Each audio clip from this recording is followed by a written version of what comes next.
In this video, we are going to discuss about the wrong ideas people are having about Holy Spirit. Most of the time, when we suggest people to receive Holy Spirit, they could not, because they are filled with wrong ideas about Holy Spirit. These wrong ideas may become a hindrance to receive Holy Spirit. पवित्र आत्मा के बारे में गलत विचार। अधिकांश लोग जब हम उन्हें पवित्र आत्मा प्राप्त करने का सुझाव देते हैं तो वे ऐसा नहीं कर पाते, क्योंकि वे पवित्र आत्मा के बारे में गलत विचारों से भरे हुए हैं। ये गलत विचार पवित्र आत्मा को प्राप्त करने में बाधा बन सकते हैं। The first wrong idea is, I have already got Holy Spirit at salvation itself. So people blindly believe that receiving salvation and Holy Spirit is not two different things. When we receive salvation, it means we have received Holy Spirit. To support this, they may quote verses from Ephesians 1:13. Paul has written like this: You heard and believed the message of truth, the good news that He has saved you. In Him you were sealed with the Holy Spirit, whom He promised. By referring this verse, they will say, we have received the Holy Spirit at the time of salvation. एक, मुझे पहले से ही मुक्ति के समय पवित्र आत्मा मिल चुकी है। लोग आंख बंद करके विश्वास करते हैं। मोक्ष और पवित्र आत्मा प्राप्त करना दो अलग अलग चीजें नहीं हैं। जब हम उद्धार प्राप्त करते हैं, इसका अर्थ है कि हमें पवित्र आत्मा प्राप्त हुई है। इस विचार का समर्थन करने के लिए वे छंद उद्धृत करते हैं, इफिसियों 1:13 से तुमने सत्य का संदेश सुना और उस पर विश्वास किया कि उसने तुम्हारा उद्धार किया है। उसमें तुम उस पवित्र आत्मा से छापे गए जिसकी उसने प्रतिज्ञा की थी। इस पद का उल्लेख करते हुए वे कहेंगे, हमें उद्धार के समय पवित्र आत्मा प्राप्त हुआ। Paul writes this letter to Ephesians church. So in Acts chapter 19, you can read about Paul's early ministry in the church of Ephesus. There you can read carefully in the scripture when he met the disciples. He asked them whether they received the Holy Spirit. They replied, no, we haven't ever heard about there is Holy Spirit. पौलुस ने यह पत्र इफिसियों की कलीसिया को लिखा था। प्रेरितों के काम 19वें अध्याय में आप इफिसुस में पौलुस की प्रारंभिक सेवकाई के बारे में पढ़ सकते हैं। आपने उस पवित्र शास्त्र को ध्यान से पढ़ा। जब वो चेलों से मिला तो वो पूछ रहा था कि क्या उन्हें पवित्र आत्मा मिली। जब वे विश्वासी बन गए, उन्होंने उत्तर दिया, नहीं, हमने इसके बारे में कभी नहीं सुना। वहाँ है पवित्र आत्मा। Here some people further they may argue that they didn't even heard about Jesus Christ, so that only they didn't receive Holy Spirit. Okay, let it be in that way. They didn't know about Jesus Christ, so that they couldn't able to receive Holy Spirit. Next, Paul gave baptism to them in the name of Jesus Christ. So before that, he would have been preached the gospel properly. They would have been repented and accepted Jesus Christ. Then they would have been took the baptism. It means once they accepted Jesus Christ, according to this people's view, they would have been received the Holy Spirit, and then only they were been taking baptism in the water. यहाँ कुछ लोग आगे तर्क देते हैं कि उन्होंने उस समय यीशु मसीह के बारे में सुना तक नहीं था ताकि उन्हें पवित्र आत्मा प्राप्त न हो। ठीक है, इसे इस तरह रहने दें। उन्होंने यीशु के बारे में नहीं सुना, उन्होंने पवित्र आत्मा को प्राप्त नहीं किया। अगले पौल ने उन्हें यीशु के नाम पर बपतिस्मा दिया। इससे पहले कि उन्हें ठीक से सुसमाचार का प्रचार किया जाता, उन्होंने पश्चाताप किया और यीशु को स्वीकार किया, फिर बपतिस्मा लिया। इसका मतलब है कि एक बार जब उन्होंने यीशु को स्वीकार कर लिया तो वे आत्मा से बपतिस्मा ले चुके होंगे। फिर वे पानी में बपतिस्मा ले रहे थे। But after completed water baptism, Paul laid his hands upon them, and then the Holy Spirit came on them. So here it is clear, believers didn't receive Holy Spirit at the time of salvation. They were shown as two different incidents. लेकिन जब उन्होंने पानी का बपतिस्मा पूरा किया, पौल ने उन पर अपना हाथ रखा, फिर पवित्र आत्मा उन पर आ गई। तो यहाँ यह स्पष्ट है, विश्वासियों ने पवित्र आत्मा के साथ उद्धार पर बपतिस्मा नहीं दिया था। उन्हें दो अलग अलग घटनाओं के रूप में दिखाया गया था। To boost this idea, they will quote another verse from 1 Corinthians 12:3.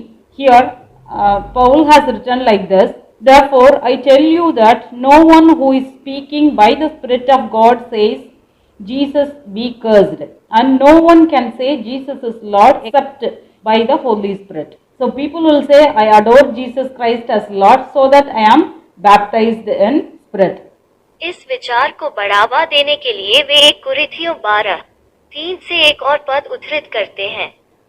इसलिए मैं बताता हूँ कि कोई भी जो परमेश्वर की आत्मा से बोल रहा है, यीशु शापित हो, और कोई भी यह नहीं कह सकता कि यीशु ही प्रभु है पवित्र आत्मा के बिना। इसलिए लोग कहेंगे कि मैं मसीह को प्रभु के रूप में मानता हूँ, इसलिए मैंने पवित्र आत्मा से बपतिस्मा लिया। For this argument, I will say not only people, but even demons says Jesus is Lord.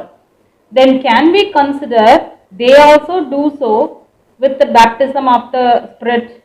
So this particular verse is not talking about anything you say by your mouth, but it concentrates on your louder voice through your life which reflects Jesus Christ as Lord. You may vocalize Jesus is Lord after attaining salvation, but one's life is truly reflects and stands as a testimony when he receives the Holy Spirit. इस तर्क के लिए मैं केवल लोगों को ही नहीं, राक्षसों से भी कहूंगा कि यीशु ही प्रभु हैं।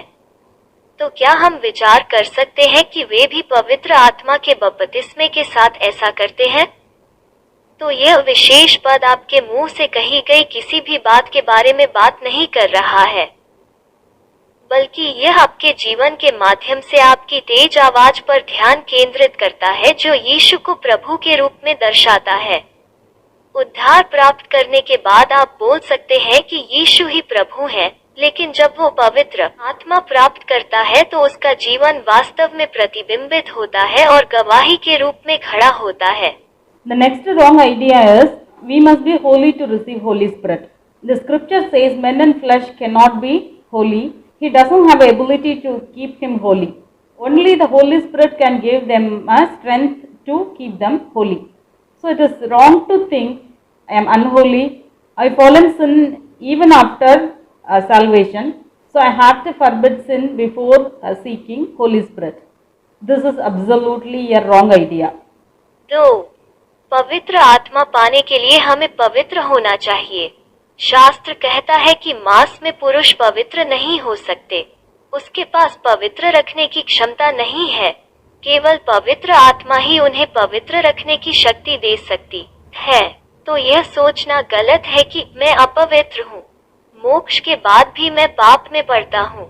पवित्र आत्मा को प्राप्त करने से पहले मुझे पाप को मना करना होगा। यह बिल्कुल गलत है। My pastor used to say, if anyone can remain pure without Holy Spirit, then there is no need of Holy Spirit at all in this world. The meaning is no man can keep them holy without the help of Holy Spirit. So your holiness starts after you receive the Holy Spirit only. मेरे pastor कहा करते थे, यदि कोई पवित्र आत्मा के बिना पवित्र रह सकता है, तो पवित्र आत्मा की कोई आवश्यकता नहीं है। अर्थ यह है कि कोई भी व्यक्ति पवित्र आत्मा की सहायता के बिना पवित्र नहीं रह सकता है। इसलिए आपकी पवित्रता पवित्र आत्मा प्राप्त करने के बाद ही शुरू होती है। The another wrong thought is salvation is more than enough for believers. Only pastors or God's servants need Holy Spirit, not every believer, not ordinary believer. So this was the pattern in Old Testament. Only chosen people like king, prophets and the religious heads were chosen and baptized with the Holy Spirit. But in New Covenant, when the apostle received the Holy Spirit at the day of Pentecost, Peter reminded one fulfilling promise from Old Testament. He said that this is what was spoken by the prophet Joel. In the last days, God says, He will pour out my Spirit on all people. Your sons and your daughters will prophesy. Your young men will see visions. Your old men will dream dreams. 3. मोक्ष विश्वासियों के लिए पर्याप्त से अधिक है। केवल परमेश्वर के सेवकों को पवित्र आत्मा की आवश्यकता है, साधारण विश्वासियों की नहीं। पुराने नियम में यही पैटर्न था। केवल राजा, भविष्यद्वक्ताओं और धार्मिक प्रमुखों जैसे चुने हुए लोगों को ही पवित्र आत्मा से बपतिस्मा दिया गया था। परंतु नई वाचा में प्रेरितों ने पिंतेकुस्त के दिन पवित्र आत्मा प्राप्त की। पत्रस पुराने नियम से एक पूरा करने वाला वादा बना रहा। उसने कहा, यह वही है जो भविष्यद्वक्ता योएल द्वारा कहा गया था। अंत के दिनों में भगवान कहते हैं, मैं अपनी आत्मा को सभी लोगों पर डालूंगा। तुम्हारे बेटे और बेटियां भविष्यवाणी करेंगे, तुम्हारे जवान दर्शन देखेंगे, तुम्हारे बूढ़े लोग देखेंगे सपनों का सपना।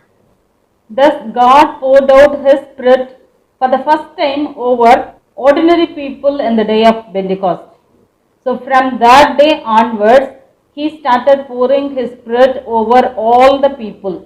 So there is no exception. As another scripture says, if anyone does not have the Spirit of Christ, he does not belongs to Christ. So if anyone wants to identify themselves as children of God, they need to be baptized with the Holy Spirit. इस प्रकार परमेश्वर ने पहली बार पिंतेकुस्त के दिन सामान्य लोगों पर अपनी आत्मा उंडेली। सो उस दिन से वो सब लोगों पर अपना आत्मा उंडेलने लगा। इसलिए कोई अपवाद नहीं है। जैसा कि एक और पवित्र शास्त्र कहता है, यदि किसी में मसीह की आत्मा नहीं है, तो वो मसीह का नहीं है। इसलिए यदि कोई अपनी पहचान परमेश्वर की संतान के रूप में पहचानना चाहता है, तो उसे पवित्र आत्मा प्राप्त करनी चाहिए। So forbid all the wrong thoughts about Holy Spirit and try to get it today itself, because it is been given free of cost, just like salvation to all the saved Christians. May God bless you till we meet again. इसलिए पवित्र आत्मा के बारे में सभी गलत विचारों को मना करें। आज ही आत्मा को प्राप्त करने का प्रयास करें, क्योंकि यह सभी बचाए गए ईसाइयों के लिए मुक्ति की तरह मुफ्त में दिया गया है। भगवान आपका भला करे। जब तक हम फिर से नहीं मिलते।